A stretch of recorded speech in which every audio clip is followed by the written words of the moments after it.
তো হ্যালো বিয়াস, আশা রাখছি অনেক অনেক ভালো আছেন। তো সবার অ্যাকাউন্টে কিন্তু রিকোয়েস্ট ইরু একটা লেখা আছে হ্যামস্টার কোম্পানি থেকে। এটা কিন্তু একটা নতুন মানে অনেকের অ্যাকাউন্ট সাসপেন্ড করতেছে। তো আপনারা কী কী ক্রাইটেরিয়া করলে কিন্তু এই দেখতে পাচ্ছেন আমার একটা অ্যাকাউন্টে কিন্তু 80% অলরেডি। তো খুব সহজেই কিন্তু ভিডিওটা দেখার মাধ্যমে সমাধান করতে পারেন। তো ভিডিওটা দেখার মাধ্যমে কিন্তু সমাধান করতে পারেন। তো তার জন্য আপনাদের যেটা করতে হবে, তো এটা কিন্তু মূলত হ্যামস্টার কোম্পানি একটা আপডেট। আপনারা কোনো ভয়ভীতি পাবেন না, কারণ এটা কোনো সমস্যা হবে না, আপনাদের অ্যাকাউন্টে কোনো সমস্যা হবে না।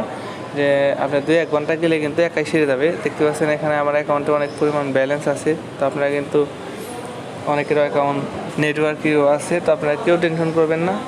দেখতে পাবেন কিছুক্ষণের মধ্যে ঠিক হয়ে যাবে। এটা কিন্তু মূলত 13 তারিখেও আসছিল, 2-1 ঘন্টা পর একাই অটোমেটিক ঠিক হয়ে গেছে। তাও কেউ অ্যাকাউন্ট ডিলিট করবেন না ধৈর্য হারা হয়ে। তো ধন্যবাদ সবাই। এরকম ইনফরমেশন পাওয়ার জন্য আমাদের চ্যানেলটি অবশ্যই সাবস্ক্রাইব করবেন, এবং কীভাবে এখান থেকে উইথড্র নেবেন সমস্ত ভিডিও কিন্তু এখানে দেখানো হবে। তো আপনারা আমাদের চ্যানেলের সাথে থাকবেন। ধন্যবাদ, সবাই ভালো থাকবেন আর কেউ টেনশন করবেন না। ধন্যবাদ।